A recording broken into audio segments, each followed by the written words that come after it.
Halo guys, balik lagi bersama Bang Theo di sini. Kali ini Bang Theo akan melanjutkan cerita Again the Sky Supreme. Buat kalian yang penasaran, langsung saja ya simak video kali ini. Setengah tahun kemudian di alam dewa Xingtian, langit di luar melonjak dan sebuah gerbang dengan ketinggian 1 juta kaki muncul. Segera, dua bayangan indah terbang keluar dari gerbang. Siapa lagi yang bisa melakukannya jika bukan Xuan Yuanru dan Yuyan? Kedua wanita itu menoleh, melihat bahwa kota dewa Xingtian dijaga ketat. Di menara, berdiri seorang wanita tua yang memiliki tubuh bungkuk. Xuan Yuanru melihat sekilas bahwa orang ini adalah wanita kuat di ranah dewa leluhur. Di sebelahnya, berdiri dua orang kembar yang juga di ranah dewa leluhur. Di alam dewa Xingtian, ada dua keluarga kuno, yaitu keluarga Gongyang dan keluarga Dongfang. Nama wanita tua bungkuk itu adalah Dongfang Qi, dan dia adalah patriark keluarga Dongfang saat ini. Dua kembar tua yang tertua adalah Gongyang Hong, patriark keluarga Gongyang, dan yang kedua adalah Gongyang Hai. Lebih dari 9.900 tahun yang lalu, ketika Changsun Xuanqi meninggalkan alam dewa Xingtian, dia membiarkan 3 leluhur besar dari dua keluarga datang untuk tinggal di kota. Alasan mengapa 3 dewa leluhur menjaga menara saat ini adalah karena mereka bertiga telah mengetahui bahwa benteng perbatasan alam dewa Xingtian diserang oleh Tan Yun. Mereka juga berpikir untuk meninggalkan kota dewa Xingtian untuk menghentikan Tan Yun, tetapi mereka khawatir kekuatan mereka tidak sebaik Tan Yun. Pada saat ini, Dongfang Qi menatap Xuan Yuanru dan Yuyan, mengepalkan tinjunya dan berkata, "Kalian berdua, apakah dari alam dewa Sheyuan? Kalian sangat asing bagiku." Xuan Yuanru memandang Dongfang Qi lalu berkata kepada Yuyan dengan tenang, "Kakak, apakah kita akan melaporkan identitas kita atau berpura-pura?" "Kita tidak perlu berpura-pura." Setelah transmisi suara Yuyan, dia melihat 3 orang di menara dan berkata dengan dingin, "Suamiku adalah Tan Yun. Alam dewa Xiyuan telah diduduki oleh pasukan Hong Mengku." Mendengar itu, tubuh tua Dongfang Qi, Gongyang Hong, dan Gongyang Hai bergetar. Mata mereka yang keruh menunjukkan keterkejutan. Tanpa diduga, ketika Tan Yun memimpin orang untuk menyerang perbatasan alam dewa Xingtian, istrinya memimpin orang untuk menduduki sarang Gong Xihan. Ketika mereka bertiga terkejut, Xuan Yuanru naik ke udara, tergantung di atas gerbang kota, dan menatap mereka bertiga melalui tirai cahaya. Xuan Yuanru berkata dengan dingin, "Aku memberimu 2 pilihan. Pertama, buka formasi pertahanan dan menyerah. Kedua, aku akan menghabisi kalian semua setelah aku menembus formasi pertahanan.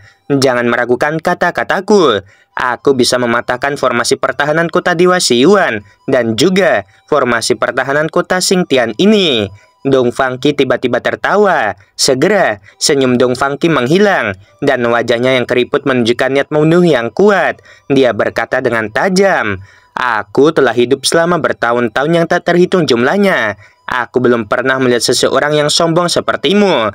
Tepat ketika Xuan Yuanru hendak mengatakan sesuatu, percakapan antara Gongyang Hong dan Gongyang Hai di menara membuatnya dan Yuyan gemetar karena marah.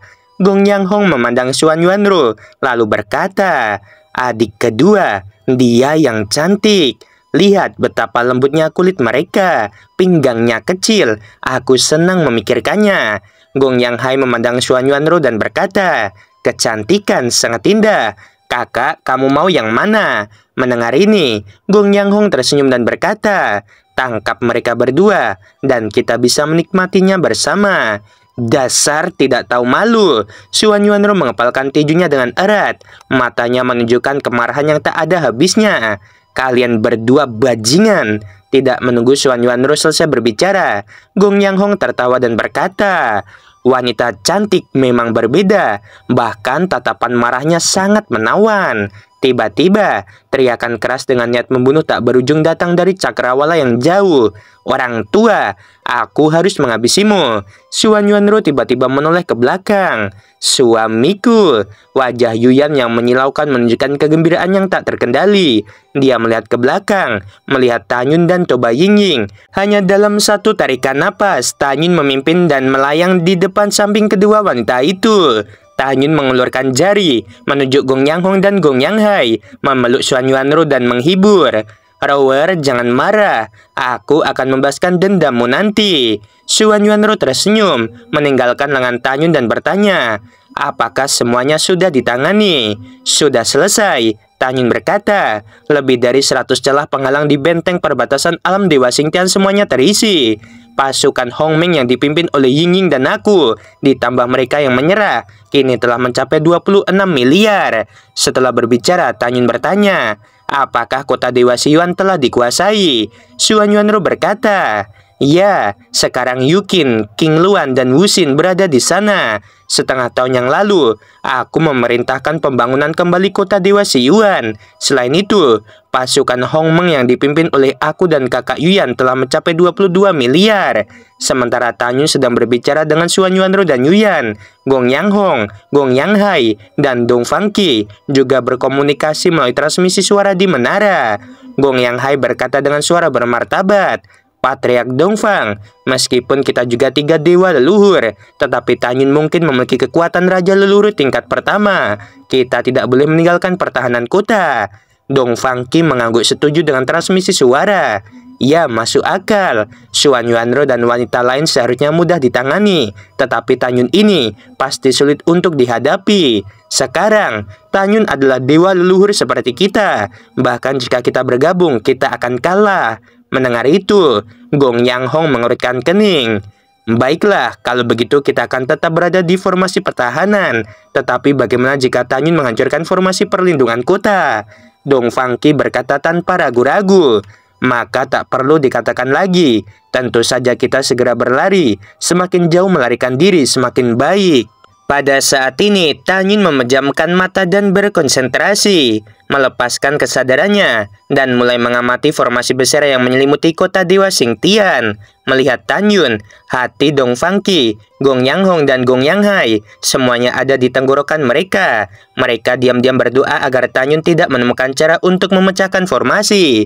Sesaat kemudian, Tanyun masih memejamkan mata, dan lengannya perlahan melingkar dari dadanya. Segera, gelombang kekuatan suci keluar dari tubuhnya, dan 72 bintang ilahi dengan diameter 1000 kaki terkondensasi dari kehampaan. 72 bintang perlahan-lahan berputar dalam lintasan misterius dan tak terduga di langit di atas formasi pertahanan. 72 bintang yang berputar-putar ditembak jatuh, tercetak pada formasi pertahanan yang hebat. Segera, di tengah formasi pertahanan, retakan mengejutkan muncul di mata para dewa. Segera, retakan padat seperti naga raksasa dengan cepat meluas ke segala arah.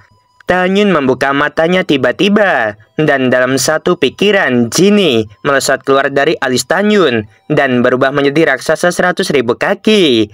Mengikuti teriakan keras Tanyun, Jinni seperti gunung emas turun dari langit dan menusuk secara vertikal pada tirani formasi besar.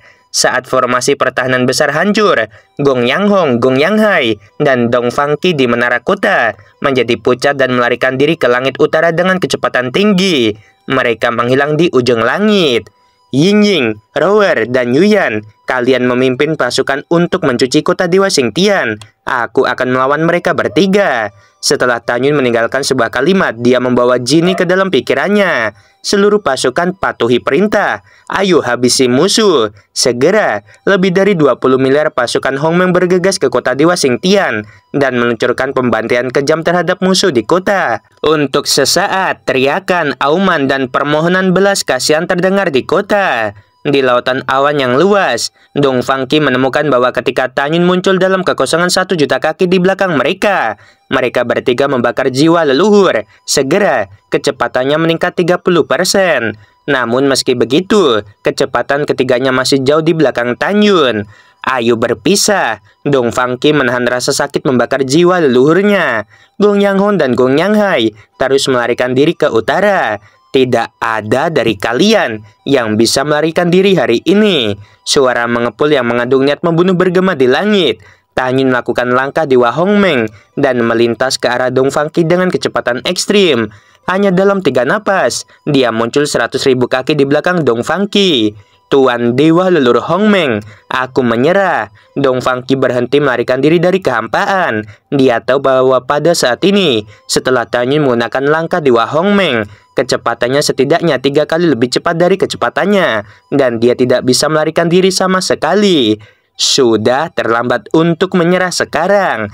Sebelum suara Tanyun bisa selesai, mata kerut Dong Fangki tiba-tiba meledak menjadi tatapan berbisa. Dengan lambaian lengan kanannya, pedang hitam beracun keluar seperti ular berbisa. Armor Dewa Abadi. Percikan api berceceran di mana-mana. Semua pedang beracun menusuk pada armor Dewa Kuno Abadi. Namun, tidak terjadi apa-apa. Dong Fangki mengeluarkan pedang ilahi dan membawa sinar pedang 100.000 kaki, merobek kekosongan dan menebas ke arah Tanyun. Apa yang kamu perjuangkan? Pergilah ke neraka. Ekspresi Tanyun acuh tak acuh, dan dengan kilatan di udara, dia dengan mudah lolos dari cahaya pedang. Dia menusuk dari tengah alis Dong Fangki dengan darah. Pedang Tanyun yang tajam, akurat, dan kejam memusnahkan jiwa leluhur di benak Dong Fangki. Setelah Tanyun menghunus pedangnya, tubuh Dong Fangki jatuh ke lautan awan. Tanyun melepaskan kesadarannya dan dengan cepat meluas ke segala arah. Setelah itu, dia mengerutkan kening dan menemukan bahwa tidak ada seorang pun di lautan awan yang luas. Tidak mungkin bagi mereka berdua untuk melarikan diri dari jangkauan yang dicakup oleh kesadaranku dalam waktu sesingkat itu. Mereka pasti menggunakan taktik tembus pandang. Tanyun merenungkan, menutup matanya dan mulai mengamati dengan cermat. Segera, Tanyun membuat penemuan. Dia menemukan bahwa di lautan awan dalam 80 juta mil, ada 2 arus udara terbalik yang terlihat yang berputar-putar di lautan awan. Tanyun memutuskan bahwa itu pasti adegan yang disebabkan oleh 2 bersaudara. Memikirkan kata-kata kedua bersaudara terhadap Xuan Yuanru dan Yuyan, mata Tanyun merah dan hatinya penuh amarah. 2 bajingan tua, kalian pasti akan mati dengan menyedihkan. Wajah Tanyun mengerikan, dan dia juga menggunakan teknik tembus pandang. Setelah setengah jam, 2 bersaudara yang melarikan diri di lautan awan melepaskan kesadaran mereka dan merasa lega ketika mereka menemukan bahwa Tanyun tidak mengejar mereka. Kakak, itu benar-benar membuatku takut sampai mati. Gong Yang Hai berbisik kaget. Untungnya Tanyun tidak mengejar, kalau tidak kita akan mati. Ya, Gong Yang Hong berkata dengan enggan. Tapi wanita di samping Tanyun benar-benar cantik.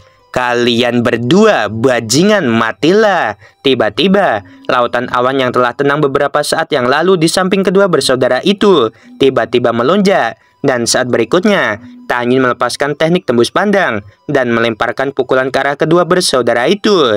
Ketika jeritan dan suara retakan tulang yang jernih terdengar, dada Gong Yang Hai runtuh, tulang rusuknya patah, dan darah menyembur keluar dari lautan awan.